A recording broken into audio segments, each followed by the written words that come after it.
Andrea Sampson, welcome to Partnering Leadership. I am thrilled to have you in this conversation with me. Thank you so much. I'm absolutely thrilled to be here with you today, Mahan.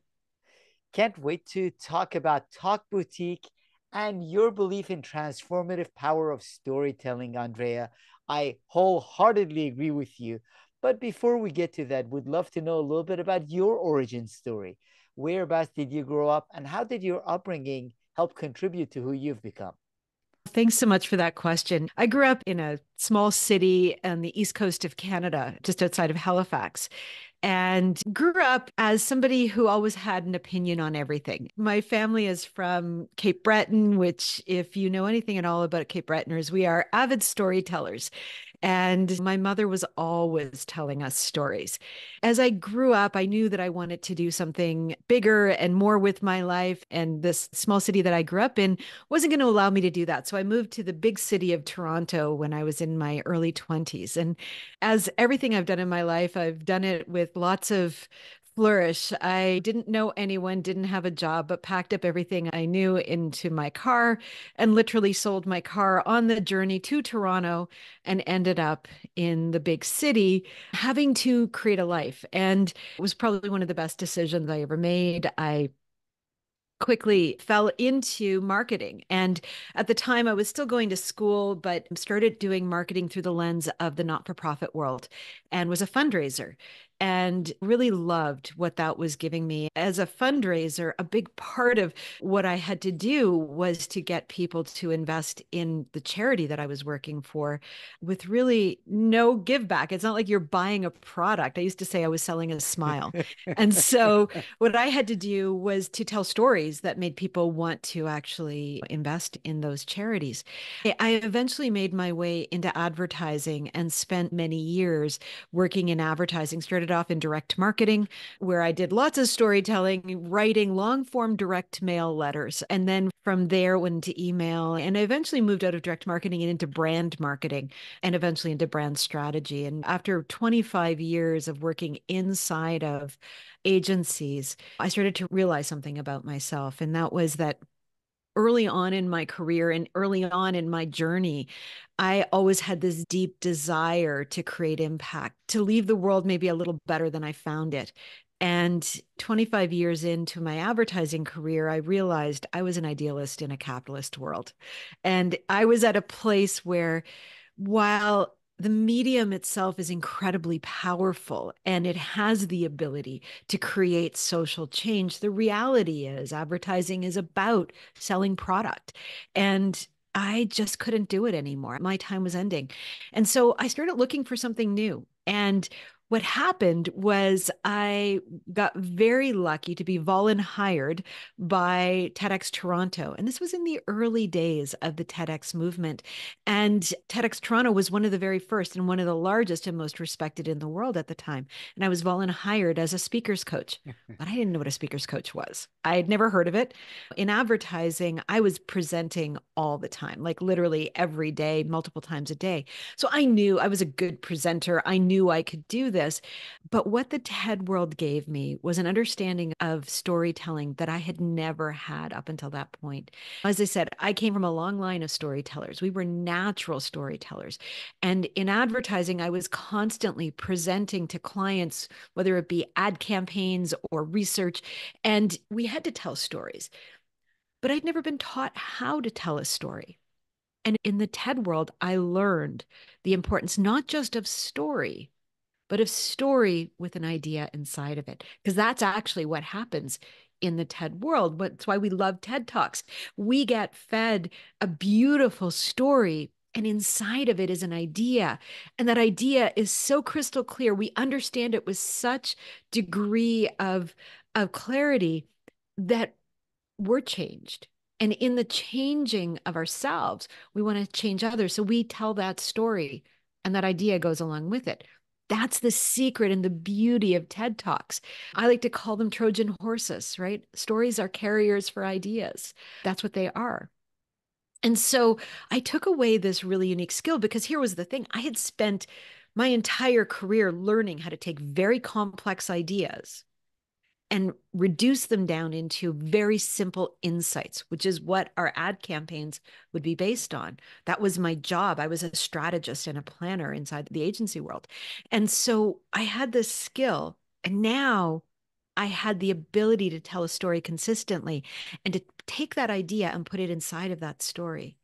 And that was what led me to create my company, Talk Boutique, and now more recently, the Thought Leader Academy. And so these two things are really the sum total of my life's work. And over time, what I've learned is that everyone has a story, but not every story deserves to be on the TED stage. And that's an interesting insight. But also, for everyone that makes it there are 10 more that are equally as deserving that don't. And how do those stories get told? And the reason they don't make it there often is for something like it didn't fit the theme, or the speaker wasn't able to convey their idea clearly. And so Talk Boutique was created out of that deep desire to take these change makers, these experts who were doing the work, so busy doing the work, they weren't telling anyone about it, and to help them to become the storytellers who were conveying ideas that were world changing. And that's really why I do what I do today. I appreciate you laying the groundwork for how you ended up both doing this and the passion and the commitment that you have for it. The clarity with which, whether it's brands or individuals and thought leaders communicate, is critical and helps differentiate them. And stories can serve as a vehicle for that. Before getting some of the specifics on how that can be done well, you mentioned that you grew up in a storytelling tradition, including your mom and the community.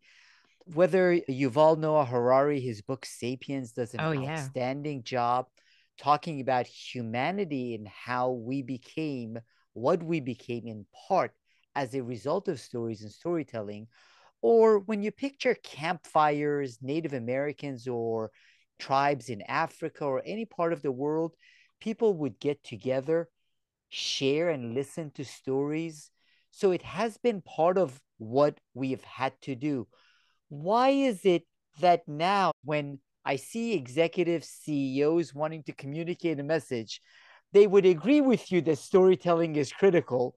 They would agree with me, but then have such a difficult time doing it if this has been such a core part of our humanity. It's a great question. We are hardwired for story. Actually, there's brain science behind it. There's all kinds of things that would tell us that story is actually the key to understanding. Why? Because it's context. And I think the biggest challenge that most of us have is that story has been trained out of us. Why?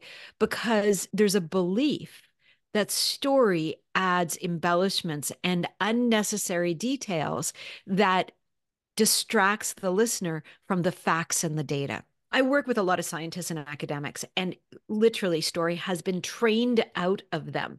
Do not tell stories, right? Why? Again, it comes back to facts and data. But here's the thing, our brains are multifaceted. We have many different cortices in our brains. When we tell facts and data, we're actually only speaking to the frontal lobes of our brain, to the language processing system of our brain. The problem with that is that our brains are associative, memories are associative. And the more parts of our brain that we engage, the more likely it is that we're going to remember something. When we tell stories, what we're doing is we're actually using the sensory cortices within our brain. So sight, sound, touch, taste, these are all different cortices within our brain. And so when I'm telling a story, of course, I'm doing things like I'm talking about the smell of rain in the air and the sound of the leaves crunching beneath my feet. Now, your brain is already lit up. You're already smelling and hearing those things. Now, if I were to give you a piece of data right now, you'd remember it, you'd associate it to those two things. And when you hear the crunch of leaves under your feet, it might recall that piece of data. The belief that data has to be told alone is probably the worst thing we can do because we've given no association. Our language processing part of our brain has no way of remembering it. So, why don't we tell stories? Two reasons. One, we've been told that stories are not additive to the facts and data. And two, We've never been taught how to tell stories. So we have a belief that we're bad at it. And no one, especially in a leadership role, wants to do something that they feel that they're not good at. And so learning how to tell a story is probably one of the most beneficial things that people in the corporate world can do. Because when we begin a presentation with a story, right away, we've got our audience's attention. I couldn't agree with you more. So the question is, how do we do that? When I'm talking to executives, and if I ask them about a favorite childhood memory, they come up with a story, they're comfortable sharing it. But then when getting in front of the company, talking about the organization's strategic plan or anything else, how am How do I I going to start? connect? Absolutely. Any stories about walking on the leaves or the smell of fall Yeah. or the smell of the flowers to this. So, how can leaders find the right story to connect to their strategic message? There's a lot of different ways. So the first thing is, what's your strategic message? So before you get to the story, what is the idea that you want to put inside of that story? And I think this is one of the biggest mistakes that people make. And this happens all the time. I work with tons of leaders, and we'll be working on something, and they'll come to the session really excited. I've got this great story I want to share. Great. What do you want to put inside of it? And that's the thing. We don't start in the preparation. When you're preparing for a presentation, don't start with the story, start with the idea. Make sure you've got your idea clear. Know what it is you want your audience to hear. So let's say that as a corporate leader, you've got to deliver to the organization the story that you did not hit your corporate goals in the last quarter. However, changes have been made and the business is actually on a recovery and everybody's jobs are safe. So don't worry. Perhaps that's what you have to deliver. Now, first of all, let's look at that. What is that message? That message is comprised of three things: a topic. Okay. The topic is fiscal responsibility. Then there's the point. What's the point I'm making about fiscal responsibility? We didn't hit our goals, but we've already instituted changes. And now we're confident that we've got the right team, the right approach, and the right timing to hit our goals. Okay. And then finally, what's the output or the outcome? The outcome of that is that we're going to hit our goals and we're going to overachieve because we've got the right team. And by doing that, we're all going to see a better next year. That's the three pieces: a topic, a point, and an outcome, or a what, a how, and a why. So that's the idea. Now, if that's the idea that we want to put into context, now we go, okay, what's a story that could hold that? Really, that idea is about overcoming difficult odds and learning from your past mistakes. That's what that idea really is all about. So, when was a time for you that you overcame odds, that you learned from the mistakes of the past and were able to overachieve because of that? So then we find something that they resonate with, that's actually true for them, that they are feeling very connected with. Then what we do is we build that story in such a way that they really feel it, so that they're not just telling a story, but they're seeing that they're telling a story that leads to that idea. So perhaps that story is about them in university where they were perhaps failing a course that was key to the university degree. And they had a big sort of moment of awareness that they then had to overcome. So what we do is we take that story. So we say, okay, let's break it down. What happened? When was the moment you knew that you had to change? And so we find that moment because that's a moment of tension. And what we want with a moment of tension is to be able to set things up. Then what we do is we say, okay, now let's bring us into that story. So we go into it through the lens of emotional language. We set it up in the first person. I was sitting at my desk writing out an essay. It was midnight. This was due by 8 a.m. the next morning. I hadn't even started it. That essay was the make or break of whether or not I was going to pass my American literature course. And I needed that in order to get my law degree. It was a reality for me. I knew that this was it. And I knew that I had really messed up, that I needed to get this done. So my fifth cup of coffee. The smell was around me. That pot had been on since 7 o'clock. You could smell burnt coffee. I was still drinking it. It tasted horrible, but I wasn't drinking it for the taste. I knew that I absolutely had to get this done. I had stacks of books around me. I had read some of them, not all of them, and I was now doing the work. Now, that story would continue. We might go into a little bit more depth, but what it's leading to is as I handed that essay, or as I was finishing the final words on that essay, and it was now 7 o'clock in the morning, I had less than an hour to get it to my prof. I was really realizing that I think I was going to be able to do it. But this was not a feeling I ever wanted to have in the future. And this is where we are right now as a company. Last quarter was tough. Every one of you felt it. You know that we did not hit our goals. And we've had to make some hard choices. But everyone here is here because you matter. You're here because you are part of what we're doing moving forward. We've got the right people, the right plan, and we're in the right place to make that happen. I know that we will achieve. So you can see how that story now led to that idea. And when you teach a corporate executive how to do that, they see the power of it because what just happened? Every one of us have been that person at midnight drinking stale coffee, writing the essay that they didn't get done or the presentation. We've all been there. Because when I tell you my story, you're hearing your story. And our brain actually does this. Our brain populates it with ourselves as we're listening to the story that's being told to us. First of all, we've all been there. Secondly, you're riveted. You can't not listen to that, right? You want to know what's going to happen. And when I transitioned into the idea, it contextualized it perfectly. I was able to suddenly now move into a place of making sure that everybody knew that they were in the right place. So when corporate leaders learn that skill, it changes the way they see story. It's no longer story, it's context. And that's the difference. It's what I call idea-centric storytelling.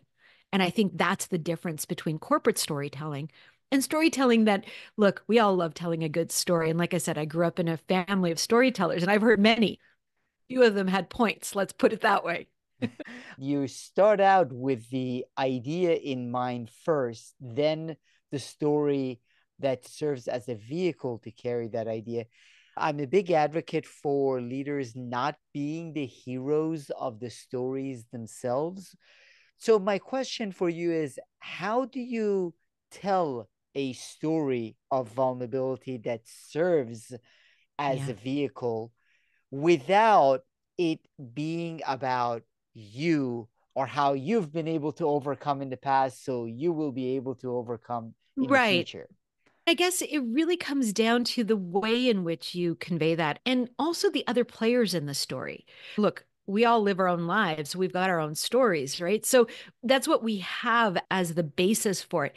But when you tell a story that says, hey, I did this, so you can too, it feels very self centered.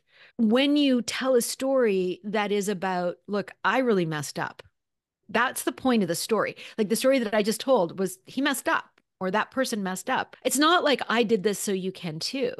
It was, I know that feeling. That's a feeling I never want to have again. So when you're being vulnerable, it's not about tying it up in a nice, tidy bow. It's actually staying in the discomfort of the feeling. And then it's not about you. It's actually about this thing, this situation, the happening. It's about the tension, not about the person. The person is the vehicle for the tension. And that's the difference, I think, in terms of storytelling that is all about me. And look, I'm just going to motivate you and tell you that we can all do it.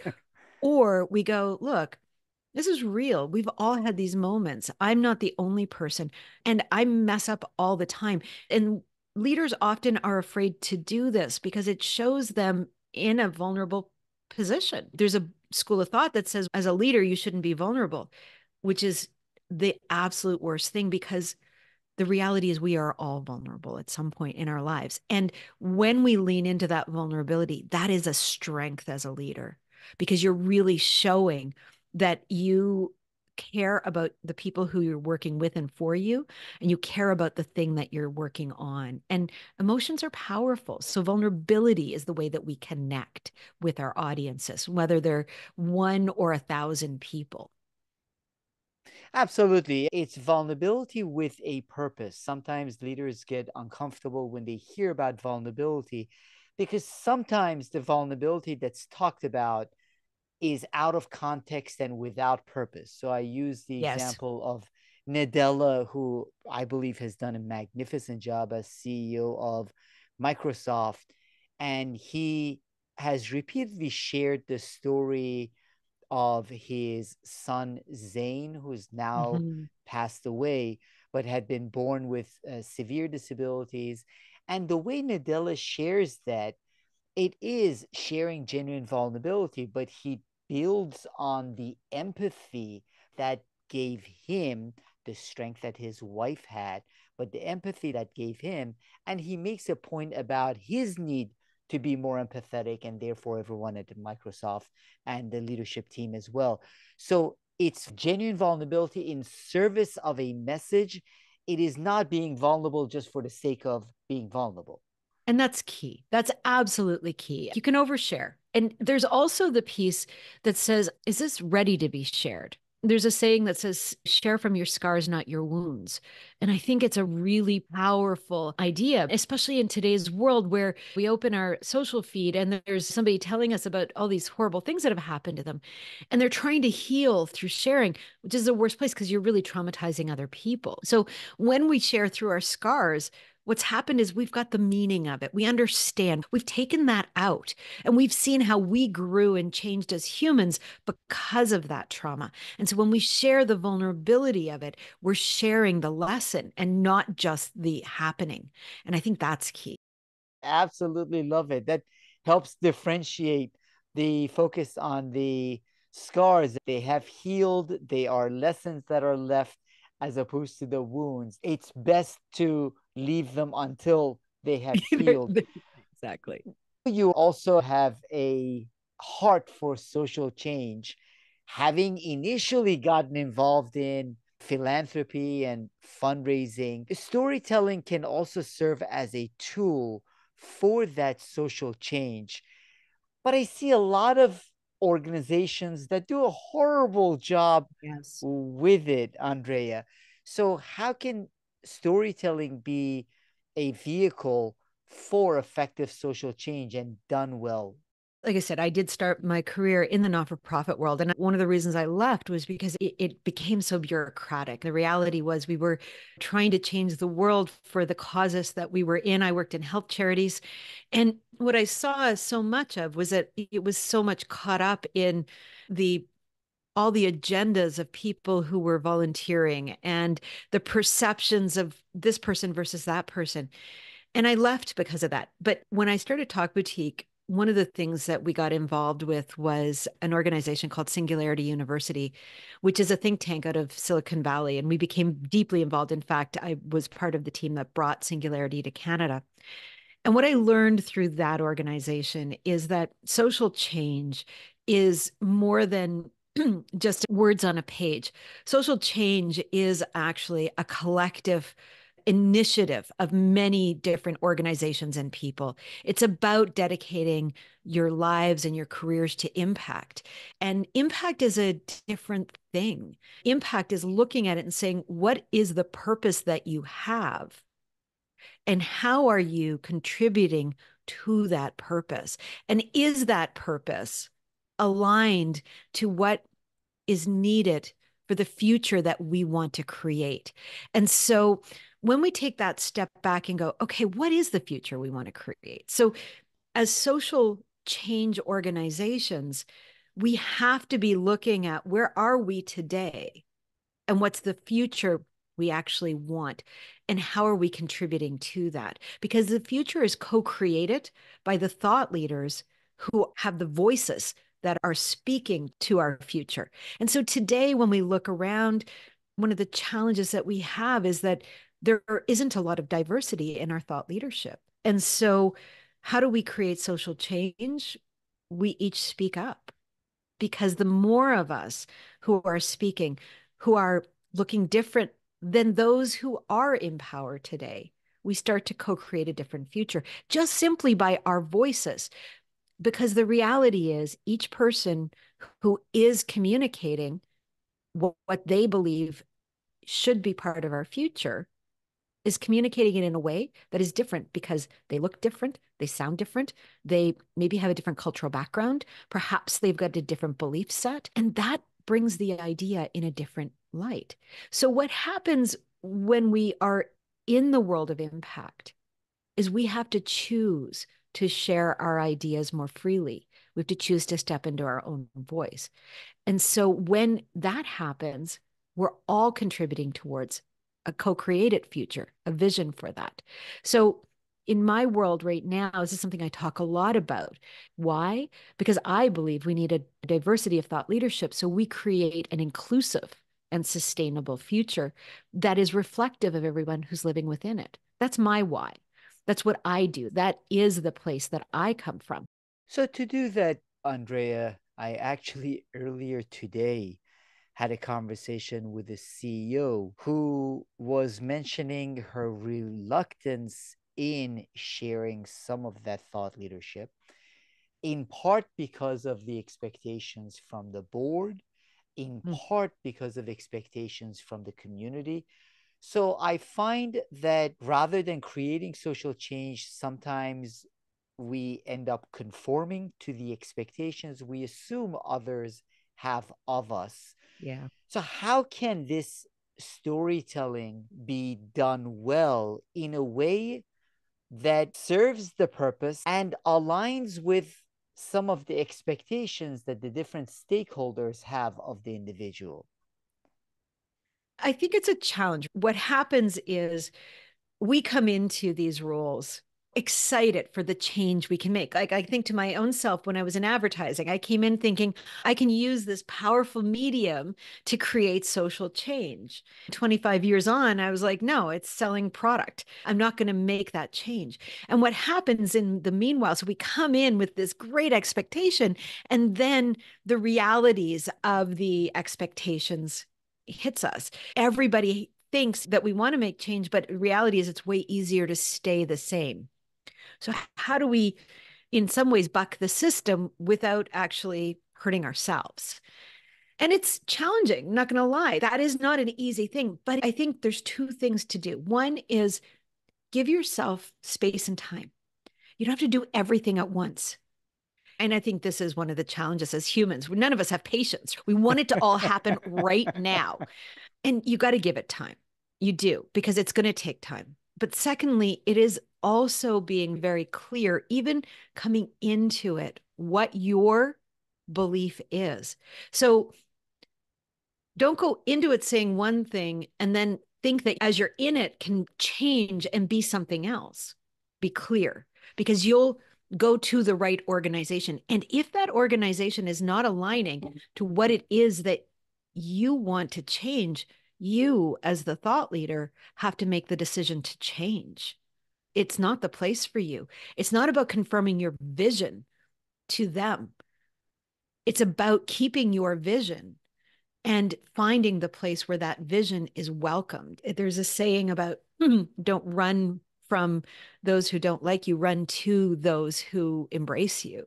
And that is very true. So that's a piece of it. Now, the reality is creating change is not easy. You're going to come up against a lot of pushback, even when you're embraced, even when everyone's agreeing, everyone's going to have an opinion of what's the right way. When we are trying to create deep social change, it's not about right and wrong. There is no right and wrong. The reality is we're only closer to or further from the place we want to go. And so when we approach that pushback, those board members, those committee members who are saying, no, the way to do it is this, is to approach it with curiosity. Tell me more. Tell me more about your way of doing it. I'd love to hear it. Rather than going, no, here's the way, or that's in opposition to what I'm doing, invite the conversation, invite the voice, bring it in, invite more. You'll learn more. And I think that's what's key because we're not taught that. We're taught right and wrong. In fact, curiosity, much like storytelling, is often trained out of us because we're told it's not helpful, which is actually not true. Curiosity is probably one of the most powerful tools in our toolbox, and it's the least used. So approach it all with curiosity, invite more conversations in, listen to them, and then incorporate them in your conversation. That is really helpful. And as you mentioned, it requires a greater level of curiosity. Now, I would love to get your thoughts also, Andrea, on the applications of storytelling to brands. I know you've, over the years, worked with and used examples of great brands, whether the Apples of the world do a great job, Disney does an outstanding job. One of the questions and challenges I typically get from a lot of business executives whenever we talk about some of these brands is, yeah, but they are fill in the blank. They are Right. Disney. And I just heading up this 200-person, 300-person organization. What are some storytelling lessons and practices that can be transferred for smaller organizations so they can learn to incorporate in their own branding? That's a great question. When we think about whether it's Apple or Disney or insert iconic brand here, right? Because that's the thing. There are these amazing iconic brands out there. And why are they iconic? They're iconic because we see their consistency. So Apple, what is it that makes Apple iconic? It's had this for 30 years. It's had a focus on, as Steve Jobs used to say, it was the intersection of humanity and technology. And so everything that Apple does always brings the human into the technology in some way. And we see that mostly through the lens of creativity. In the early days, and I remember the early days of Apple, it was a tribe, right? We saw ourselves as being creative. We were not the boring coders who were sitting and just coding away. We were the creative group. And so if you aligned to that, you had an Apple on your desk, not a PC, not whatever the PC version was in those days. If we think of Disney, Disney is about imagination. It's about always living in this place of what if, what could be. And every part of their brand brings us into that place. If we think of BMW, it's iconic. Why? Because it's all about performance. It's all about how fast can it go. These are iconic brands. And so, what can we learn from iconic brands? We can learn a couple of things. One, they have a singular focus. I just said it, right? Creativity, imagination, performance. And they are slaves to that one thing. And they tell stories about that one thing all the time. So, if you're a group of 200 people working on one thing, you can tell that story, right? And the thing is, that story can be really refined. And you can go, all right, now, if I was Disney and all about imagination, how would I answer my phone? What would my text messages sound like? Now, I can imagine that maybe my text message might be written by Jiminy Cricket, perhaps. And so the voice sounds like that. If my company is now all about imagination, but I'm not Disney, then what does my text message sound like using Disney as the lens? So we can take these ideas from other brands, iconic brands that have been very successful, deconstruct them, but then use the lessons to apply to our much smaller and much more growing businesses. We're not there yet, but we can learn from those who are. It's a big challenge, though, Andrea. You gave outstanding examples of these big brands that try to own one word and align with that one word.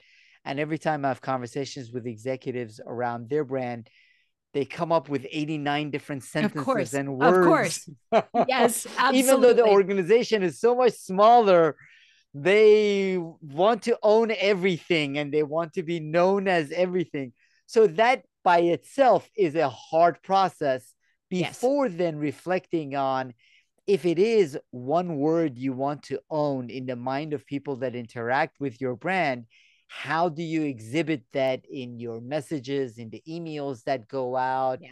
in everything that you do? I think you have to own a feeling. How do you want people to feel? And I think that's way easier than the word. Let's say that you're a technology company that's developing apps for lots of different clients. How do you want your clients to feel? You probably want your clients to feel empowered. You probably want them to feel like they're secure with you.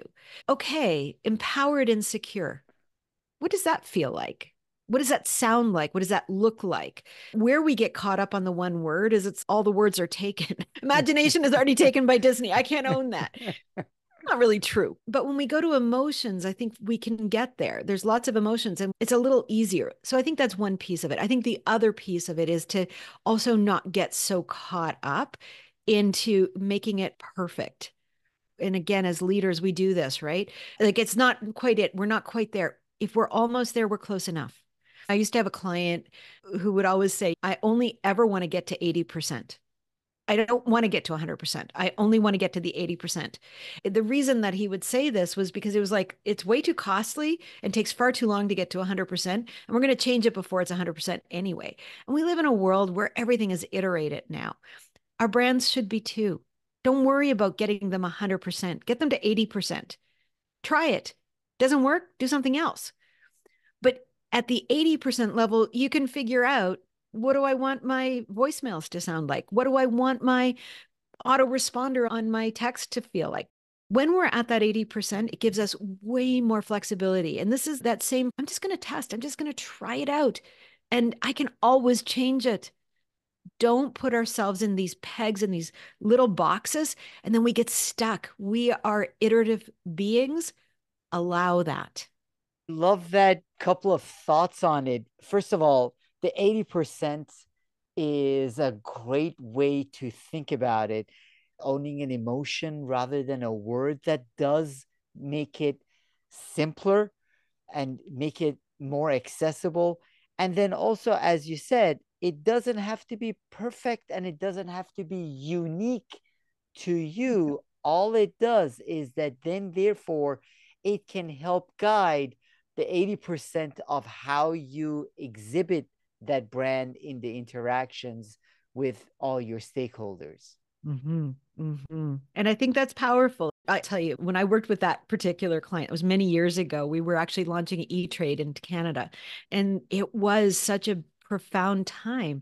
And we were moving so fast, it allowed us to move even faster. Did we make mistakes? Of course we did. Of course we did. But they were not catastrophic. And I think that's what really was the lesson, is that when we allow ourselves the ability to maneuver, we do more, we learn more, and we recognize that failure is part of success. And if we are allowing ourselves to fail, then we're actually allowing ourselves to succeed faster.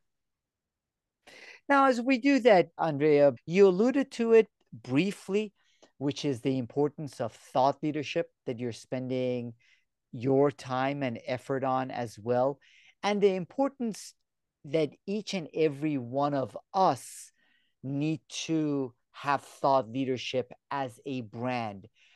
Tell me more about that. What is the importance of it, and how should we look at making a difference through our storytelling, our thought leadership for our brands? You know, first of all, when I think of a thought leader, what is a thought leader? A thought leader is somebody who has knowledge and experience, but it's also somebody who has influence, right? So they have both of those things. And what we find is that people tend to lean into their knowledge or lean into their influence. And when we look at either sides of that, people who lean into their knowledge tend to be more experts. And people who lean into their influence tend to be what I call change makers.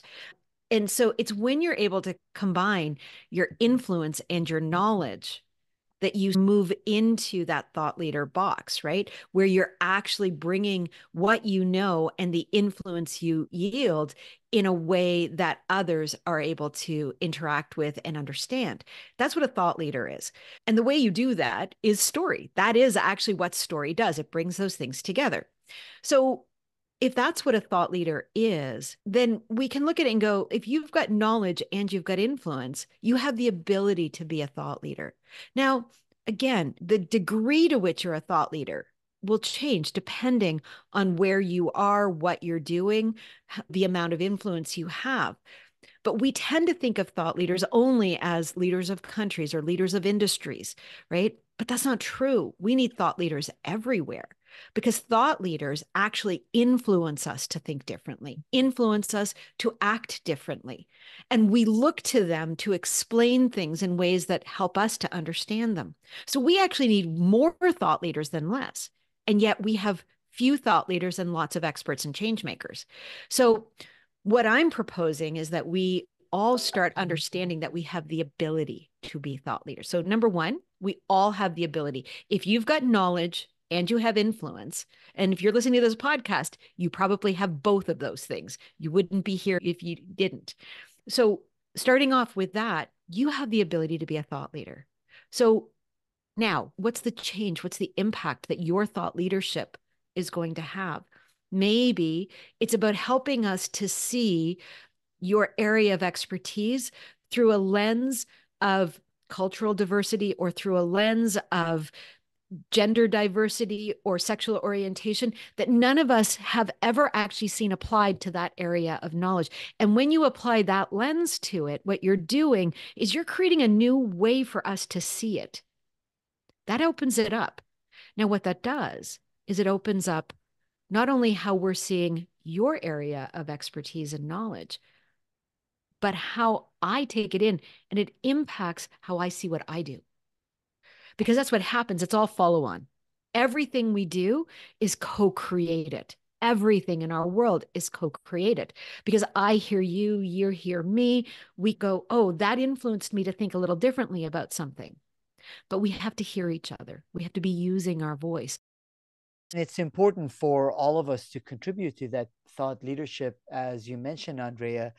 I wonder, though, with an exponential level of noise in the world, are there ways that you recommend for people to share their thought leadership to be able to have a greater impact?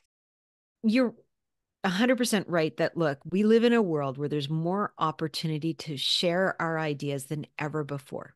Whether it is using social media as a platform, whether it's being a podcast guest, whether it's being a podcast host, like these are things that if we think 20 years ago, they didn't exist, right? We didn't have these abilities. And the challenge now is the competition for our attention. There's so much competition for our attention. So the first thing is stand for something. Number one, right? Make sure that you are standing for something. What is your core thought leadership idea? What is it that you stand for? And it actually doesn't really matter how different it is. It's going to be different because it's you, quite frankly. Again, this is the 80% rule. Get it mostly right, but then start talking about it. So stand for something is number one. Number two is start saying it out loud. Find communities where you can say it out loud. That's really key because you need to hear yourself saying your own thought leadership. You need to hear yourself again and again. Why? Because it'll refine, it'll change a little bit. It will get more and more clear for you, and it will get more and more clear for others. Others will question you on it. So find a community where you feel safe. We're not even at the point yet of being amplified. First, define it. Secondly, refine it. Once you've defined and refined, then start going out to places that you can be heard. So it might be your own social channels. Create opportunities. Now, what you're doing is you're saying it, but also build your community. Really important. Thought leaders, first, they're an expert communicator. That's number one. That is the front door of thought leadership. Number two, they have personal brands that are based in values and that align to their core thought leadership. So make sure you've got a personal brand. Number three, you need a community who supports and amplifies your personal brand and your core thought leadership message. So number one, what is your core thought leadership? Define and refine it. Number two, who are you? What do you stand for? Build your personal brand in such a way that now it is differentiated because it's you. Then number three, build the communities around you who support and amplify you. Your job isn't necessarily to go out and be the one that is being heard. You just have to keep speaking. others will make you be heard. Trust that. That's a really important part of it. And so the more you talk and the more you stand for something, the more people who will rally around you and they will amplify you. But don't stop talking along the way. You got to keep talking. What a beautiful challenge to everyone listening. And as I was sharing with you in our previous conversation, Andrea, I have gone deep and love AI and the impact it's going to have, including generative AI on all aspects of how we do our work. However, the good news part of it is AI cannot do what you just said. That is truly human, that is differentiated, that is community, that is everything that can stand out in a world that I believe will become a heck of a lot more noisy because of the average of averages that will be created instantaneously through AI. Absolutely. AI, it is such a fantastic tool.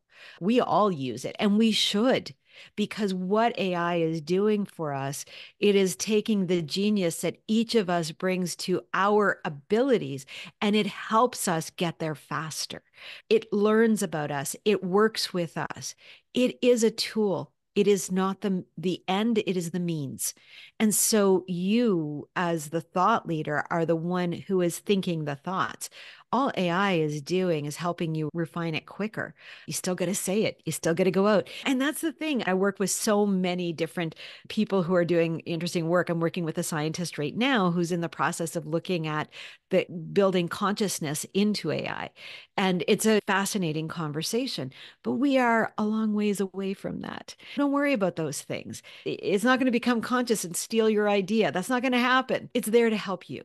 It is, and I appreciate the insights that you shared because I do believe they help differentiate whether it is as a leader, as you're communicating, using stories as a vehicle to carry your thought across, as a brand aligning around an emotion, Yeah. and the 80% that it takes that is good enough for you to own that emotion and that experience with your stakeholders, clients, and also the responsibility we all have for thought leadership. If we want to see change, and there is a lot of change all of us want to see in the world, as you mentioned, otherwise, listeners wouldn't be listening to this podcast and looking to learn from you. So if we want that change, we are thought leaders.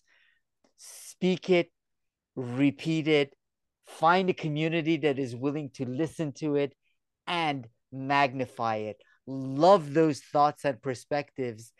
So, Andrea, how can the audience follow more of your writing and work as well? Oh, thanks so much for that. And thank you. This has been fantastic. You ask amazing questions. Thank you. In terms of keeping in touch, you can check out our website at talkboutique.com. Follow me on LinkedIn. I'm very active on LinkedIn. I post a thought of the day every day. It's a live video. Every couple of weeks, I do conversations with thought leaders where I interview interesting people. And you can also find out about our Thought Leader Academy on my LinkedIn profile. There's lots of links there. We always have lots going on, and we're always have lots of resources and tools for you to get access to without any cost. It's there for you. Those are the places you can find me. Outstanding. I really appreciate that, Andrea.